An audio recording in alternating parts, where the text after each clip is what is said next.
气味还不错。恶心！别用你的脏手碰我！ Salut, aujourd'hui je te fais le résumé d'un film centré sur une histoire romantique racontant comment une jeune fille humaine indépendante et introvertie tombe amoureuse d'un prince vampire qu'elle déteste, dans une époque gouvernée par les vampires. Alors reste jusqu'à la fin pour bien comprendre cette merveilleuse histoire. Les vampires et les humains ont toujours coexisté, mais l'équilibre ne dure jamais éternellement. Ils finissent par se faire la guerre pour la suprématie, mais les vampires réussissent et font des humains leurs outils.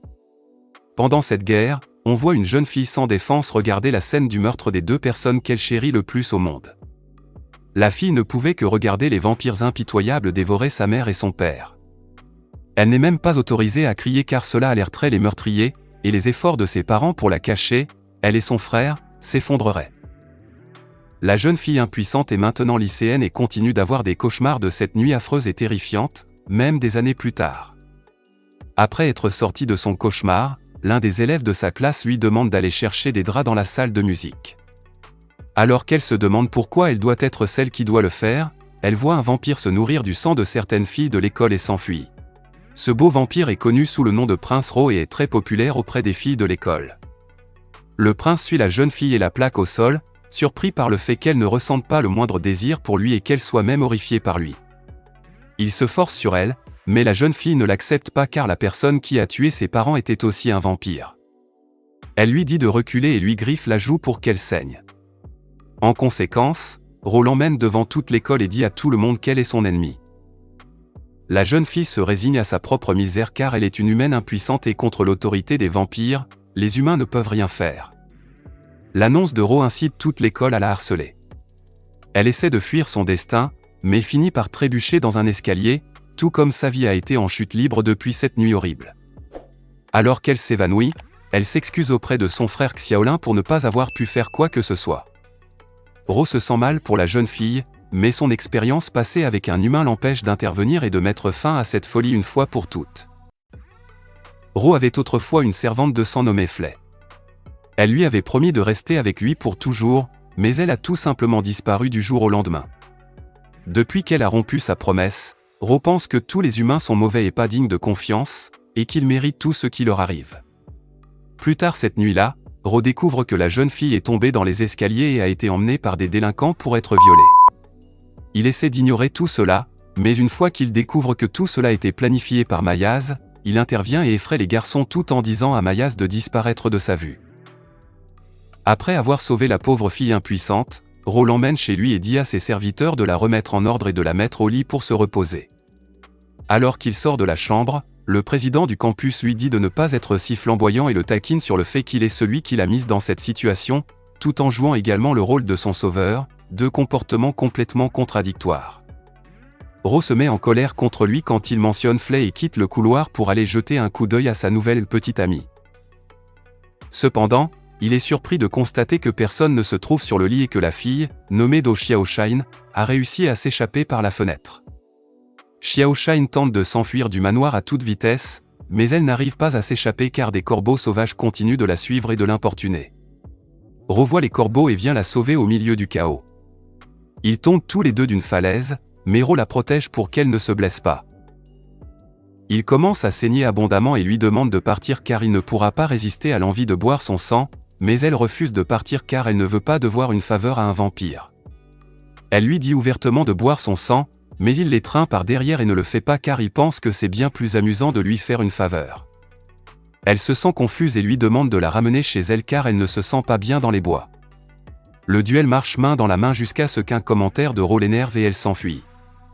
Après avoir couru un peu, elle voit l'hallucination de son frère qui lui dit qu'elle est maintenant souillée par un vampire. Elle perd connaissance à cause du traumatisme. En se réveillant, elle se retrouve de nouveau dans son lit, cette fois avec les fenêtres barricadées. Ro revient dans la chambre et lui dit que la forêt est connue pour faire halluciner les humains, surtout avec des choses qu'ils ne veulent pas voir. Il lui demande d'être son esclave de sang, mais elle refuse catégoriquement. Cependant, il la menace en lui disant qu'elle pourrait accepter l'offre ou que son frère devra le faire à sa place. Pendant ce temps, Xiaolin, son frère cadet, sort et est très heureux qu'une sœur rentre de l'école aujourd'hui. Xiaolin n'a que quelques jours à vivre car il est atteint d'une maladie cardiaque terminale. En fait, c'est la raison pour laquelle sa sœur doit aller dans une école appartenant à des vampires avec une bourse, afin qu'elle puisse économiser pour son traitement. Alors que Xiaolin traverse cette crise existentielle, une fille s'approche de lui et lui raconte la situation actuelle de sa sœur. Xiaoshan essaie toujours de résister à Ro car elle refuse de manger quoi que ce soit. Il lui dit que cela n'aidera pas son cas, mais elle veut juste rentrer chez elle, même si c'est juste pour aujourd'hui. Avant qu'il ne puisse découvrir la raison, son frère vient le voir. Elle lui dit qu'elle ne doit pas voir son frère ici car elle est toujours traumatisée par les hallucinations dans la forêt. Il trouve cela amusant et l'emmène avec lui pour regarder ce qui arrive à son frère derrière les rideaux. Shaolin vient supplier Ro de libérer sa sœur. Il lui dit qu'il prendrait sa place si nécessaire et qu'il ne veut que sa sécurité. Après avoir parlé pendant quelques minutes, Xiaolin tombe au sol et s'évanouit à cause de sa maladie. Ro appelle un médecin pour qu'il le vérifie. Le médecin leur dit de l'hospitaliser et, comme prévu, Ro arrange tout. Après avoir vu que son frère est en sécurité, Xiaoshan s'évanouit de faiblesse. Une fois réveillé, Ro lui offre à nouveau de la nourriture et la nourrit personnellement. Après avoir mangé un peu, elle va rendre visite à son frère et c'est là que le prince vampire voit qu'elle peut enfin sourire. Il lui dit qu'il est temps de partir et elle vient silencieusement vers lui sans drame. Le prince surpris s'enquiert de la raison et la fille répond brièvement qu'elle est reconnaissante pour ce qu'il a fait pour son frère et qu'elle ne s'enfuira plus maintenant. En retour, elle veut juste qu'il ne limite pas sa liberté. Le lendemain, Ro trouve cela intéressant et le permet. Elle va à l'école comme d'habitude, mais est encore victime de harcèlement par quelques filles méchantes.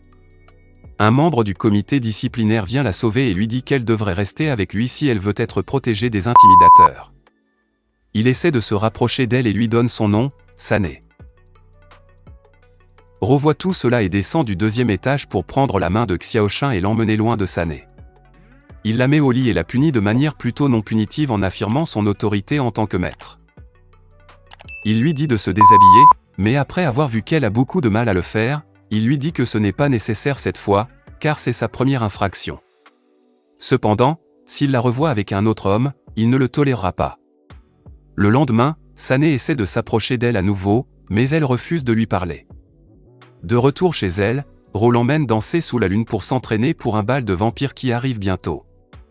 Xiaoshan commence à se sentir nauséeuse en entendant parler du bal et s'en va. L'ami de Ro se moque de lui en disant qu'il prend vraiment soin de sa nouvelle servante de sang, à quoi il n'a pas vraiment de réponse. Xiaoshan est anxieuse à propos du bal près de la fontaine où elle tombe sur le président du campus. Le président commente comment elle ressemble à Flay avec ses longs cheveux et la jette dans la fontaine avec un air de dégoût sur son visage. Le président, qui est le frère de Ro, dit à Xiaoshan qu'elle n'est qu'un remplaçant de Flay et qu'elle ne devrait pas avoir d'attente. Il lui dit également que Flay a trahi Ro même s'il la tenait en si haute estime. Ro arrive cependant à la fontaine et dit au président de ne pas dire n'importe quoi qui lui vient à l'esprit. Il prend la main de la fille effrayée, lui offre un manteau et l'emmène loin. Il lui dit également de ne pas trop se soucier de ce que l'autre gars dit et de faire attention à ne pas le rencontrer du tout si possible. Le médecin lui dit que l'état de santé de son frère s'est soudainement détérioré et qu'elle devrait se dépêcher si elle veut être à ses côtés. Elle s'inquiète énormément et se précipite vers la porte pour aller à l'hôpital. Cependant, la porte est fermée pour elle, et elle n'est pas autorisée à sortir sans un permis officiel. Elle demande beaucoup aux gardes, mais elle ne parvient pas à les convaincre. Sané vient là-bas et lui demande ce qui se passe. Une fois qu'il a découvert ce qui arrive à Xiaolin, il lui dit qu'il ne peut pas l'aider même s'il est membre du comité disciplinaire, mais ce qui peut l'aider, c'est un badge de noblesse. Sané lui dit de voler le badge de Ro et de l'utiliser pour sortir de l'école. Lorsque Xiaoshan lui demande pourquoi il l'aide, il lui dit qu'il avait autrefois une amie qui a subi le destin terrible de mourir parce qu'elle était harcelée par les vampires. Il ne veut pas que ce scénario se répète. Elle le remercie et va voir Ro, mais elle est incapable de mettre sa demande en mots car Ro lui-même n'est pas au courant de l'état de son frère. Elle décide alors d'utiliser la méthode du badge de noblesse après avoir eu assez facilement volé celui de Ro. Elle s'enfuit une fois de plus avec un peu d'aide supplémentaire de Sané et parvient enfin à sortir des limites de l'école. Après avoir couru un moment, elle arrive à l'hôpital et voit que Xiaolin est complètement bien. Elle le serre dans ses bras par réflexe, mais commence à se demander quelque chose ne colle pas dans tout cela. Finalement, Xiaoshan réalise tout ce qui ne va pas avec ce qu'elle vient de faire après avoir vu que son frère va parfaitement bien, et est parfaitement pris en charge. Elle tombe dans une stupeur et la réalité de tout cela finit enfin par s'installer. Après s'être calmée un peu, elle décide de retourner chercher l'insigne qu'elle vient de perdre tout en réfléchissant à la façon dont Sané l'a utilisé. En chemin, elle croise Roé, naturellement, il lui demande ce qu'elle fait ici et comment elle a même pu sortir du campus en premier lieu. Elle reste silencieuse alors qu'elle hésite à dire la vérité à Ro, et à affronter le poids de sa colère ou à compliquer encore plus la situation en mentant. Finalement, elle décide de tout avouer. Ro, apparemment très compréhensif à propos de la situation, ordonne à ses serviteurs de chercher l'insigne et d'enquêter sur les antécédents de Sané, car il est très méfiant à son égard. Après avoir géré tout cela, il commence à punir Xiaoshan en la fixant à l'arbre et en lui suçant le sang. Elle est très mal à l'aise avec cela et suggère qu'elle le lui rendra en l'aidant à trouver l'insigne, car elle ne veut rien lui devoir. Ro est un peu impressionnée par son geste, mais elle finit par s'évanouir à cause de la perte de sang. Elle se réveille ensuite dans son lit 2 jours plus tard et cherche hâtivement Ro après avoir découvert qu'ils n'ont toujours pas trouvé l'insigne et que c'est déjà le jour du bal des vampires. Alors qu'elle se dirige vers l'extérieur, elle rencontre Shin, l'ami de Ro, qui lui offre un trajet jusqu'au bal avec une transformation car elle veut protéger le statut de Ro parmi les nobles. Elle accepte à contre-cœur et monte dans sa voiture. De son côté, Ro est arrêté à l'entrée du bal pour son insigne, mais il se met en colère contre la réceptionniste de ne pas le connaître, malgré le fait qu'il soit candidat au Conseil des Anciens, le lieu le plus prestigieux pour un noble vampire. Les autres se moquent alors de lui pour avoir perdu son insigne. C'est à ce moment-là que Shin arrive à la fête et que Xiaoshan apparaît dans sa belle robe, ressemblant à une reine. Du côté de Ro, les autres vampires continuent de se moquer de lui pour avoir perdu son badge et lui disent qu'il n'a aucune chance de rejoindre le Conseil des Anciens s'il ne peut même pas protéger son badge. L'un d'eux va même jusqu'à demander de manière moqueuse de garantir son admission et ils rient tous de sa misère. Ro est ensuite appelé par le conseil pour expliquer son incompétence, à quoi il répond que c'est un complot pour menacer sa position et son statut en tant que candidat au conseil.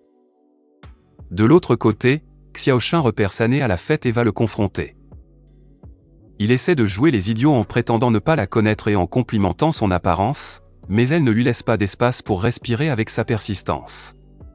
Il abandonne alors son jeu et lui dit que maintenant que Ro est bien parti pour perdre son siège potentiel au conseil, il est plutôt inutile et elle bénéficierait grandement si elle le rejoignait et quittait Ro. Elle refuse de manière appropriée et juste au moment où il est sur le point de devenir physique avec elle, Ro vient à la rescousse et lui dit de garder ses mains loin de sa femme. Un membre du conseil, Léonard, se joint également à la bagarre et c'est alors que Will, le vampire qui se fait passer pour Sané, laisse tomber le badge de Ro de sa poche. C'est à ce moment que nous avons un flashback de Shin et Xiaoshan dans la voiture où il lui montre qu'il a trouvé le badge de Ro, et cela aussi dans la chambre de Sané. Elle essaie de défendre son cas en disant que c'était simplement une représaille pour ce que les vampires avaient fait à sa famille, mais Shin la fait rapidement taire en lui disant qu'il est également un vampire et qu'il vient de transférer ici depuis la région nord. Ainsi, il veut qu'elle se rapproche de lui et mette le badge dans sa poche en secret pour que tout le monde puisse l'attraper en flagrant délit avec le badge. Revenant au présent, Léonard l'emmène pour présenter son cas devant le conseil malgré ses plaidoyers. D'autre part, Xiaoshan est occupée à être confuse alors que Ro la prend dans ses bras et réfute complètement le fait qu'elle essaierait de piéger Will pour quoi que ce soit. Poursuivant le drame, Will continue à insulter Xiaoshan, et par extension Ro, en disant qu'il n'est pas qualifié pour le conseil s'il protège cette femme. Ro réplique en se moquant de lui, et c'est le signal pour Lord Léonard de lui dire qu'il ne mérite même pas d'être présenté au conseil pour sa faute et de lui ordonner de retourner dans le nord car il n'y a pas de place pour lui ici. Les autres laissent Ro tranquille pour flirter avec son serviteur de sang, et c'est ce qu'il fait en l'amenant hors de la salle près de la fontaine dans le jardin et en commençant à danser lentement avec elle. Il lui dit qu'il l'a emmenée hors de la salle parce qu'elle pourrait se sentir mal à l'aise avec tous ces vampires autour. Xiaoshan adore qu'il ait pris soin de cela et l'applaudit, rendant le jeune homme confus. Elle exprime ensuite son inquiétude pour Ro en lui demandant si d'autres le viseront à l'avenir comme lors de cet incident récent. Ro saisit cette opportunité et la fait trébucher en lui demandant si elle s'inquiète pour lui. Une fille confuse sur la pointe des pieds, complètement à la merci de l'homme qui la tient, crée vraiment l'ambiance pour un baiser tant attendu. À mi-chemin, elle a l'impression que quelqu'un la regarde comme si elle venait de détecter Mayaz en colère devant la scène de loin. Ro l'emmène ensuite chez elle en disant que le bal est déjà presque terminé. voyant tout cela se dérouler depuis la fenêtre au premier étage, Lodur, le frère de Ro, et Léonard discutent de l'incident récent et Léonard lui dit qu'il n'a participé à cette dispute enfantine que parce qu'il l'a demandé. Sur cette note, il applaudit également la préoccupation qu'il a pour son petit frère. En guise de cadeau de remerciement, les deux semblent partager un lien plus proche que des amis et Lodur s'approche pour l'embrasser. Les choses semblent s'échauffer de l'autre côté aussi alors que Ro et Xiaoxin sont allongés sur le lit, Ro attendant simplement le signal vert. Elle essaie de résister un peu mais la provocation constante et sa propre volonté de ne pas résister du tout transparaissent alors que les deux partagent le lit cette nuit-là. Le lendemain, Xiaoxin se réveille au lit avec Ro. Elle est embarrassée de le voir dans son lit mais il lui rappelle la nuit dernière tout en se plaignant qu'elle se soit endormie au milieu et qu'il n'ait pas réellement atteint la bonne partie. Il la dorlote ensuite en la nourrissant de ses propres mains et en lui disant qu'elle doit prendre un peu de poids car sa vitalité est si faible qu'elle ne peut même pas survivre à 2 bouchées d'un vampire. Elle se souvient de l'incident et est confuse, ce qui amuse beaucoup Ro. Ensuite, le couple va à l'école ensemble, tous les regards étant fixés sur eux, évitant toute la commérage qui les entoure. Ro la dépose tranquillement en classe et lui dit d'attendre qu'ils reviennent. Les filles de la classe essaient également de se rapprocher d'elle, mais elle refuse leurs offres de socialiser car elle sait à quel point elles sont superficielles. Quelques heures plus tard, Ro la trouve une fois de plus en train de somnoler quelque part sur le balcon et la ramène chez elle en toute hâte pour lui montrer quelque chose. En arrivant chez eux, il lui montre une armoire pleine de jolis vêtements et l'habille d'un uniforme flambant neuf, lui disant qu'elle n'a pas besoin de subir les insultes des filles à l'école. Elle refuse tous ces cadeaux et essaie une fois de plus de faire la difficile, mais Ro la pousse de nouveau contre le mur et l'embrasse. Il lui fait ensuite la promesse qu'elle doit lui donner au moins un baiser chaque jour sinon il pensera à une nouvelle punition pour elle. Encore sous le choc de tout cela, Xiaoxin se réveille le lendemain pour trouver Lodur à son chevet, souriant et riant de la façon dont son frère la chouchoute. Lodur poursuit son assaut verbal sur la pauvre fille en lui disant qu'elle n'est rien de plus qu'un substitut pour Flay, le dernier serviteur de Sandero. Cela bouleverse beaucoup la fille et elle tombe dans une stupeur en pensant que tout cela n'était peut-être qu'un malentendu de sa part, alors que Ro ne pensait qu'à son précédent serviteur. Après que Lodur ait quitté la pièce, Ro entre et essaie de se rapprocher de Xiaoxin, mais la fille a d'autres projets et lui demande directement si elle n'est qu'un remplacement pour Flay. Cela le met en colère et il quitte la pièce après l'avoir poussée violemment. Ignorant la fille les jours suivants, Ro ne prend plus contact avec elle et même lorsque les deux se croisent, les mots ne viennent pas à la bouche de la fille car elle n'est pas sûre de savoir pourquoi elle devrait chercher à se réconcilier avec lui. En fin de compte, elle reçoit une lettre qui semble provenir de Ro, mais elle réalise que c'est un faux. Cependant, elle s'accroche encore à l'espoir ténu que cela pourrait en fait provenir de lui, elle se rend au lieu mentionné dans la lettre, mais les filles agressives de sa classe viennent se moquer d'elle et la lient à une barre de fer avec une menotte. Après avoir attendu un moment, elle ressent la présence d'une personne et pense immédiatement que c'est Ro, mais il s'avère que c'est Mayaz, qui ajoute encore plus de sel à la plaie en la ridiculisant et en suçant beaucoup de son sang. Cependant, avant qu'elle ne puisse finir le travail, un mystérieux homme avec une dague en argent vient à la rescousse, et juste au moment où il est sur le point de la libérer des menottes, Ro et Shin arrivent sur les lieux et c'est à ce moment-là qu'il prend la fuite. Finalement, nous pouvons voir retenir Xiaoxin doucement dans ses bras alors qu'il souhaite sa survie. C'est tout pour ce résumé d'animé. Abonnez-vous pour plus de résumés d'animé comme celui-ci, activez la notification et laissez un like pour aider la chaîne. Merci d'avoir regardé.